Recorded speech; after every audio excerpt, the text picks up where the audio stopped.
नमस्कार दोस्तों, कोलकाता के हावड़ा ब्रिज का नाम आपने कई बार सुना होगा। आप में से अधिकतर लोगों ने इस ब्रिज को देखा भी होगा और इसके बारे में बहुत कुछ सुना भी होगा, लेकिन आपने इन रहस्यों के बारे में शायद कभी सुना होगा जो आपको आज इस वीडियो में हम बताएंगे। जैसे कि ब्रिज का ठीक 12 बजे बंद हो जाना, ब्रिज की एक ऐसी चाबी जिसे अंग्रेजों ने आज तक भारत से छिपा कर रखा, क्यों आज तक हावड़ा ब्रिज का उद्घाटन न हो सका, इसके साथ और भी बहुत कुछ है। कोलकाता की हुगली नदी के ऊपर हावड़ा ब्रिज वर्ष 1942 में बनकर तैयार हुआ था। इससे पहले हावड़ा ब्रिज से कोलकाता आने वालों लोगों के लिए हुगली नदी के ऊपर वर्ष 1874 में सर बेडफोर्ड लेस्ली द्वारा पीपे के पुल का निर्माण कराया गया था। इस पुल की उस वक्त लागत 22 लाख रुपए और उसकी लंबाई थी 1500 फीट, वहीं इसकी चौड़ाई थी 62 फीट। अब सवाल यह है कि जब हुगली नदी के ऊपर पहले से ही एक पुल था तो क्यों इसकी जगह पर दूसरे पुल यानी हावड़ा ब्रिज को बनाने की जरूरत आ पड़ी। दरअसल जब हुगली नदी के रास्ते कोई भी जहाज गुजरात जाता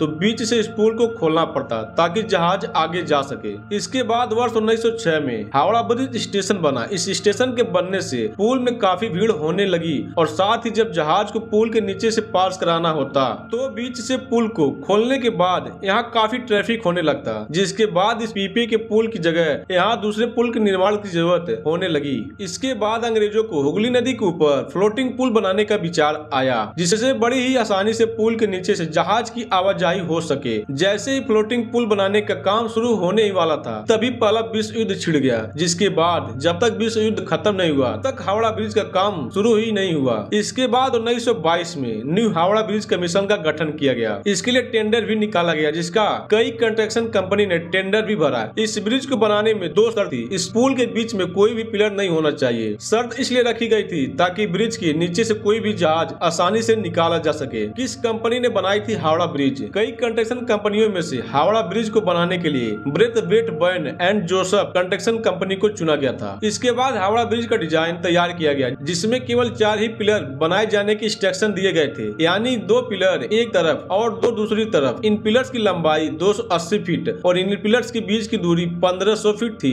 हावड़ा ब्रिज को बनाने में कितना लगा था? स्टील। हावड़ा ब्रिज को बने हुए 80 साल हो चुके हैं, लेकिन आज भी ये ब्रिज काफी मजबूती से खड़ा है, जिसके ऊपर से रोजाना लाखों गाड़ियां आवागमन हो जाती हैं। इसकी मजबूती के पीछे इस्तेमाल होने वाले स्टील का हाथ है। इस ब्रिज को बनाने में कुल 26,500 टन स्टील का इस्तेमाल हुआ। इसमें से 23,500 टन स्टील टाटा स्टील की ओर से सप्लाई की गई थी। वहीं इस पुल को बनाने में किसी भी नट बोल्ट का इस्तेमाल नहीं किया गया है, बल्कि इसकी जगह पर धातु से बनी हुई कीलों का इस्तेमाल किया गया है। इस ब्रिज के बनने के बाद इसके ऊपर से ट्रेन तक गुजर चुकी है, लेकिन इसमें ट्रैफिक बढ़ने के कारण ट्रेन की इस ब्रिज से आवाजाही को रोक दिया गया है। क्यों नहीं हो पाया हावड़ा ब्रिज का आज तक उद्घाटन? 1942 में हावड़ा ब्रिज बनकर तैयार हुआ था और इसे लोगों के लिए 3 फरवरी 1943 को खोल दिया गया, वो भी बिना उद्घाटन के। मगर क्यों हावड़ा ब्रिज का उद्घाटन आज तक नहीं हुआ? दरअसल जिस समय हावड़ा ब्रिज बनकर तैयार हुआ था उस समय द्वितीय विश्व युद्ध चल रहा था। इसी कारण इसके बाद कभी हावड़ा ब्रिज का उद्घाटन हुआ ही नहीं। जापान का हमला भी झेल चुका है हावड़ा ब्रिज। 1942 में द्वितीय विश्व युद्ध के दौरान जापान द्वारा हावड़ा ब्रिज को तबाह करने के लिए इस ब्रिज पर एक बम भी गिराया गया था, लेकिन ये बम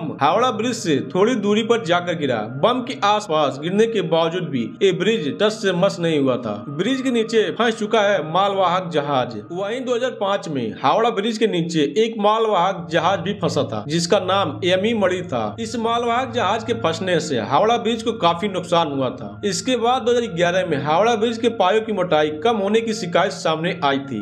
दरअसल बंगाल के लोगों को तंबाकू खाने की लत है और हावड़ा ब्रिज से गुजरते लोग ब्रिज पर ही तंबाकू थूक देते हैं, जिसके कारण हावड़ा ब्रिज के पायों की मोटाई धीरे धीरे कम होती जा रही थी। इन पायों को बचाने के लिए इनके नीचे फाइबर ग्लास ढका दिया गया है, जिसमें करीबन 20 लाख रुपए का खर्च आया था। वर्ष 1965 में हावड़ा ब्रिज का नाम बदलकर देश के कवि गुरु रविंद्रनाथ टैगोर के नाम पर इस ब्रिज का नाम रविंद्र सेतु रखा गया था, लेकिन आज भी लोग इस ब्रिज को हावड़ा ब्रिज के नाम से ही संबोधित करते हैं। क्यों अंग्रेज हावड़ा ब्रिज की चाबी नहीं दे रहे हैं भारत को? अब आपको बताते हैं हावड़ा ब्रिज की उस चाबी के बारे में जो अंग्रेजों ने आज तक भारत को नहीं दी। दरअसल ऐसा कहा जाता है कि हावड़ा ब्रिज बनाते समय अंग्रेजों ने इसकी एक चाबी भी बनवाई थी, जिसे उन्होंने आज तक भारत को नहीं दी। कहा जाता है कि ये चाबी जरूरत पड़ने पर ब्रिज को बीच से खोलने के लिए बनाई गई थी, लेकिन इसका कोई भी पुख्ता सबूत नहीं है। घड़ी में 12 बजते ही क्यों बंद हो जाता है ब्रिज? वहीं इस ब्रिज से 12 बजे कोई भी इंसान नहीं गुजर सकता, ऐसा क्यों होता है? दरअसल जिन इंजीनियर द्वारा इस ब्रिज को बनाया गया था उन्होंने कहा था ये ब्रिज जब जब भी टूटेगा 12 बजे का समय होगा, लेकिन उन्होंने यह नहीं बताया था कि दिन के 12 बजे या फिर रात के 12 बजे। इसी कारण इस ब्रिज को दिन के 12 बजे और रात के 12 बजे बंद कर दिया जाता है। तो हावड़ा ब्रिज के बारे में आपको जानकारी कैसी लगी कमेंट करके जरूर बताइएगा। अगर ये नॉलेज अच्छा लगा तो वीडियो को लाइक करके चैनल को सब्सक्राइब जरूर करिएगा। फिर मिलेंगे नेक्स्ट वीडियो में। जी धन्यवाद।